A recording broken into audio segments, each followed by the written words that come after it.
할렐루야. 네, 사랑하는 성도 여러분, 오늘의 본문 말씀은 우리들이 익히 들어 잘 알고 있는 바리새인과 세리의 비유입니다.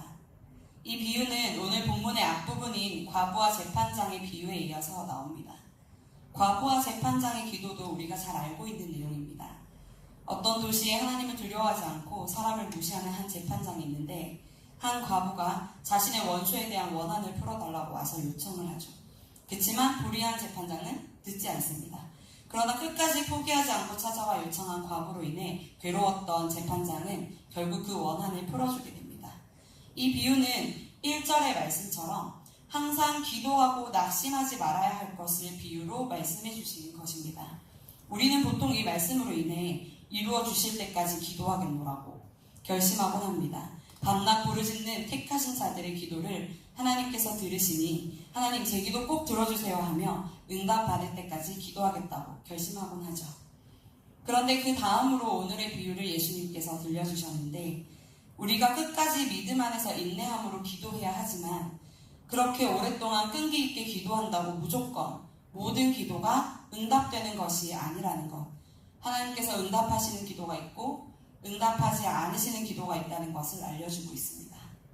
그러므로 이 비유는 우리가 어떤 몸과 마음의 자세로 기도해야 하는지를 우리에게 가르쳐주고 있습니다. 하나님께서 받으시는 기도가 어떤 기도인지 바르게 깨닫고 올바른 기도를 할 수 있는 저와 여러분이 되시기를 원합니다. 두 사람이 기도하러 성전에 올라왔습니다. 한 사람은 바리새인이고 한 사람은 세리였습니다. 이미 이야기의 시작부터 하나님께서 누구의 기도를 받으실지는 생각해보지 않아도 알만합니다. 왜냐하면 바리새인은 경건의 대명사나 마찬가지이기 때문입니다. 율법을 잘 지키고 하나님 앞에서 모든 의를 행하는 그들의 기도를 안 들으시면 누구의 기도를 들으시겠냐 하는 생각이 듭니다. 반면 세리는 생각할 필요도 없습니다. 이 시대의 세리는 우리가 잘 알고 있는 삭개오처럼 사람들에게 죄인의 대명사, 도통 구원받을 방법이 없는, 매일 생계를 위해 해야 하는 일이 죄를 짓는 일이므로 인생에 답이 없는 사람들입니다. 그런데 미리 결론을 보자면 14절 말씀에서 예수님께서는 이렇게 말씀하십니다. 14절 말씀을 함께 다시 읽어보겠습니다. 18장 14절 말씀입니다. 시작. 내가 너희에게 이르노니 저 바리새인이 아니고 이 사람이 이롭다 하심을 받고 그의 집으로 내려가느니라. 무릇 자기를 높이는 자는 낮아지고 자기를 낮추는 자는 높아지리라 하시니라. 아멘. 어째서 하나님은 세리를 의롭다 하시고 그의 기도를 받으셨을까요? 그리고 바리새인의 기도는 왜 받지 않으셨을까요? 바리새인은 어떻게 기도했습니까? 따로 서서 다른 사람들과 자신을 스스로 분리하여 나는 의롭다 하고 기도합니다. 나는 다른 사람들처럼 죄를 짓지 않고 저 세리와도 달라서 감사합니다. 말은 감사합니다라고 했지만 사실은 자신이 얼마나 의로운지 자랑하고 있습니다. 저요, 금식도 하고요, 11조도 꼬박꼬박 합니다. 하고 기도합니다. 기도는 무엇입니까? 하나님과의 대화, 하나님과 깊은 교제 가운데 나아가는 것입니다. 만약 누군가가 다가와서 대화 좀 하자더니 자기가 얼마나 잘났는지, 얼마나 대단한 일을 하는지 자랑만 주구장창 늘어놓으면 그것이 대화가 될까요? 그 이후로 그 사람이 대화하자며 다가오면 우리는 그 자리를 기꺼이 가질 수 있을까요? 아마 도망가고 말 것입니다. 바리새인은 율법은 잘 지켰을지 모르나 하나님의 마음을 알고 하나님과 대화하는 방법은 전혀 몰랐던 것이 분명합니다. 하나님이 어떠한 분이신지 알고 하나님을 진짜 사랑하는 마음으로 하나님과 진한 대화를 나누고 싶은 진정한 마음이 있었다면 아마 그렇게 기도할 수 없었을 것입니다. 그러면 세리는 어떻게 기도합니까? 멀리 서서 감히 눈을 들어 하늘을 쳐다보지도 못하고 다만 가슴을 치며 짧은 기도를 반복합니다. 하나님이여, 불쌍히 여기소서. 나는 죄인입니다. 이 기도를 들으면 생각나는 사람이 있습니다. 오늘의 본문이 있는 누가복음 18장의 마지막 비유에 나오는 맹인입니다. 그 맹인이 예수님이 지나가시는 것을 듣고 다윗의 자손 예수여, 나를 불쌍히 여기소서 하고 하고 외쳤습니다. 사람들이 잠잠해라 하고 꾸짖으니 더욱 크게 소리질러 자신을 불쌍히 여겨달라고 했고, 예수님은 그를 불러 내 믿음이 너를 구원하였다고 말씀하셨습니다. 이 맹인의 비유를 생각할 땐 불쌍히 여겨달라고 외치는 것이 별로 이상하지 않습니다. 왜냐하면 그는 정말로 사실은 불쌍한 사람이었기 때문입니다. 소경인 그는 길에서 구걸을 하며 살아가는, 객관적으로 봐도 불쌍한 사람이었기 때문에 우리는 그가 불쌍히 여겨달라고 외치는 것에 대해 깊게 생각하지 않게 됩니다. 그러나 예수님께서 그를 부르셔서 너의 믿음이 너를 구원하였다고 말씀하시니 그의 믿음으로 여겨진 것을 다윗의 자손이여라고 외친 사실에서만 찾게 됩니다. 그러나 예수님께서 믿음으로 여겨주신 것은 그뿐만이 아니고 그가 자신을 예수님 앞에서 불쌍히 여김받아야 한다는 것을 깨달았다는 그 사실입니다. 하나님께 저주받아 맹인이 되었다고 여겨지는 시대와 환경 속에서 예수님의 제자들마저 그런 이들에 대해 주님, 이 자가 이런 모습인 것은 그의 죄 때문입니까? 아니면 그의 부모의 죄 때문입니까? 하고 묻는 그 땅에서 구원에 이를 수 있는 길이 도저히 없어 두려워하는 그의 앞에 예수님이 나타나셨고, 예수님께서 병을 고치실 뿐 아니라 죄에서 자유케 하심을 선포하심을 듣게 되었습니다.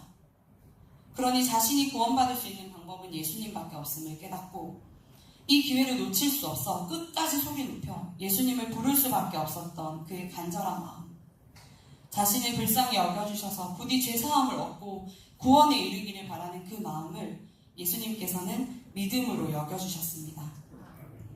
사람들이 세리의 기도를 들었다면 아마도 이렇게 말했을 것입니다. 지가 뭐가 불쌍해? 사람들 돈 다 뜯어내서 호의호식 갚는 주제에. 잘 먹고 잘 살기만 한데 뭘 불쌍히 여겨달라는 거야. 아니, 그리고 매일 죄 짓는 게 일상이고 직업인데 염치도 없지. 라고 하지 않았을까요? 그런데 세리가 불쌍히 여겨달라고 구하는 그 기도, 하나님의 긍휼하심을 구하는 그 기도는 맹인의 그 기도와 같은 기도입니다. 차마 하늘을 쳐다보지 못하고 애끓는 심정으로 가슴을 치며 구원받을 길이 없어 참담한 마음으로 하나님께 간절히 기도했을 것입니다. 더 이상 드릴 말씀도 없어 그저 하나님, 저는 죄인입니다. 저를 불쌍히 여겨 주시옵소서 하고요. 바리새인은 세리를 견눈질하며 저 세리와 저는 다릅니다 하고 기도했습니다. 그러나 세리는 지금 바리새인을 안중에도 없습니다. 하나님 앞에 홀로 서 있습니다. 자신을 불쌍히 여겨주실 법한 어떤 근거도 변명도 내어놓지 않고 하나님의 긍휼만을 구하고 있습니다. 그럼 그에게 결국 하나님께서는 의롭다 하심을 허락하셨습니다. 사랑하는 성도 여러분, 우리의 기도는 어떻습니까? 오롯이 하나님 앞에 홀로 서서 나 자신이 죄인임을 인정하고 어찌 말로 할 수 없어서 가슴을 치며 하나님의 긍휼하심을 구하고 있습니까?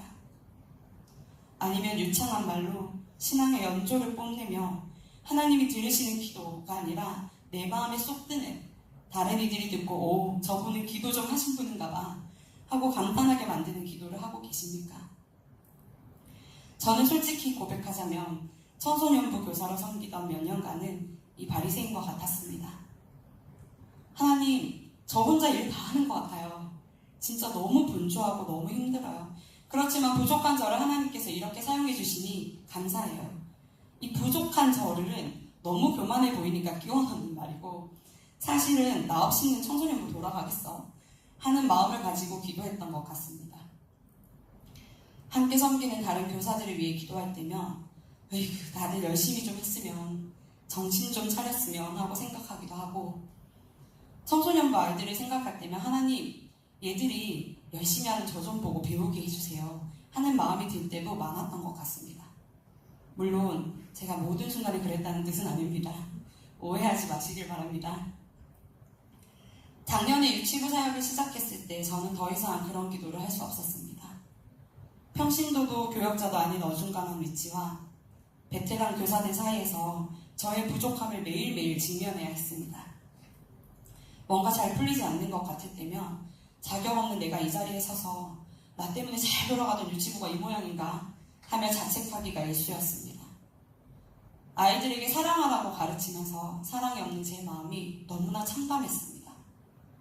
순종을 가르치고 예수님의 기적이 지금 우리의 삶에도 역사하고 있으심을 가르치면서 그렇게 살아내지 못하는 저의 모습을 발견할 때마다 하나님 앞에서 얼마나 부끄럽고 비통한 심정이 되었는지 모릅니다. 지금도 어제 새벽 조성빈 전도사님이 매주 진액을 짜내며 설교를 준비한다고 이게 기적이지 라고 했는데 저 또한 새벽 설교를 마치고 다음 주 설교를 준비하면서 회개만 3일 넘게 하는 것 같아요. 본문 말씀을 읽으며 하나님, 제가 이 말씀을 감히 전할 수 있을까요? 제가 이 모양 이 꼴인데요? 하고 매일 울기만 하는 것 같습니다.